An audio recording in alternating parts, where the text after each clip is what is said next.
Alright guys, in this little video I'm just going to show you guys how you actually go ahead and glue up PVC piping and the materials that you're going to need for it.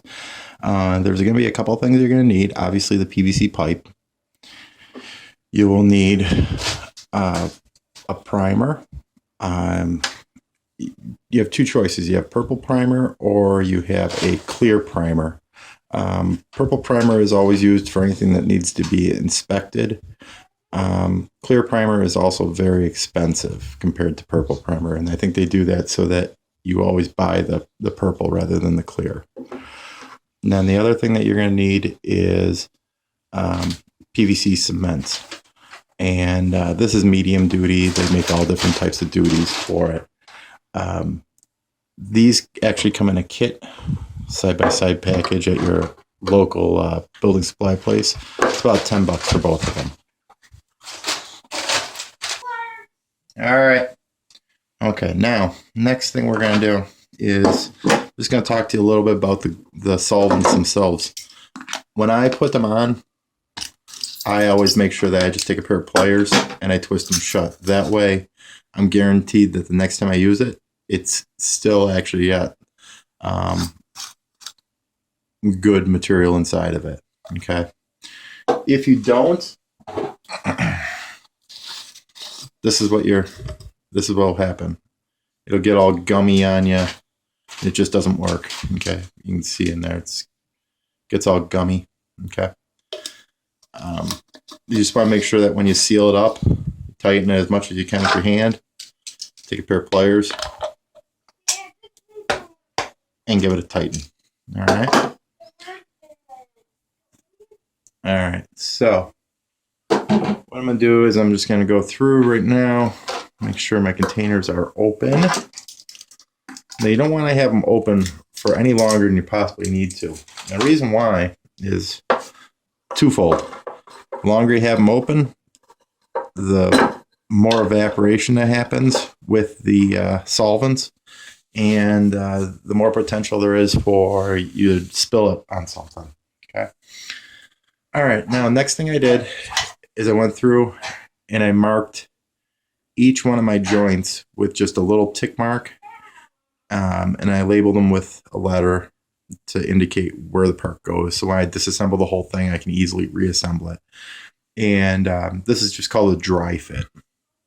Okay, so I'm just going to go ahead and set my parts off to the side, and then I'm just going to grab my primer. And I only prime one joint at a time. All right, so I prime that one, and then I prime the second part of that joint. Okay, and go around three times or so. I try to make sure that I've got 100% coverage on it. And then my glue. Just go around 2-3 times. Same thing here. 1, 2, 3. Get your marks. I always set them about a quarter of a turn away from each other, and then line them up to each other. Okay. Then you want to hold it for about a 10 count. And the reason why you hold it is because the joints are actually a slight draft or a slight taper to them. So meaning the further the part fits into the male, the further the male part fits into the female part, the tighter that diameter is. Okay. So what will actually happen is if you're not holding it,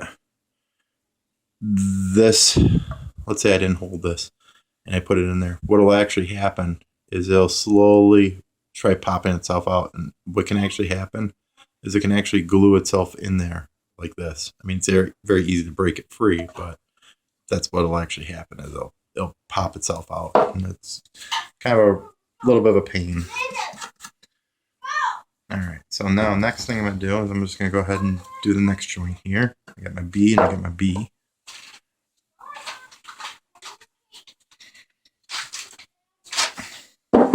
Hello, buddy.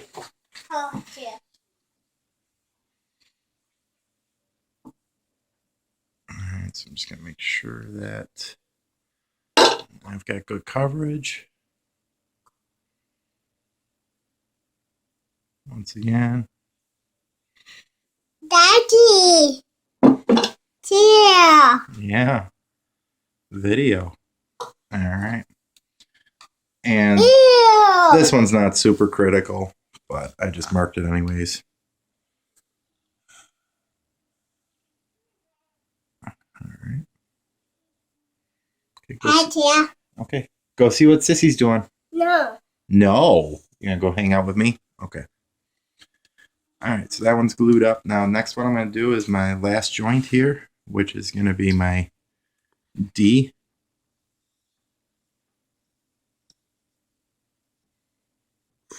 Also, make sure you're working in a well-ventilated area because these fumes can be strong.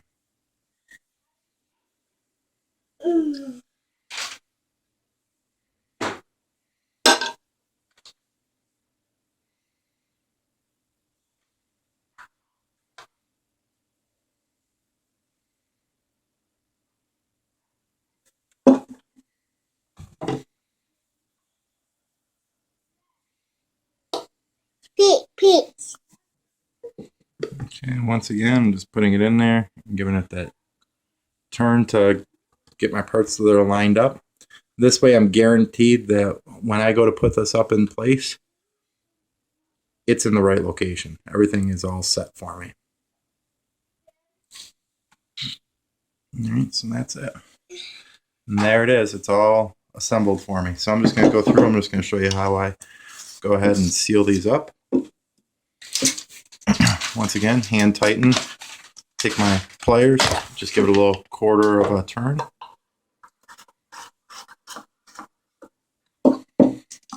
Same thing here. Alrighty guys, hope you found this informative.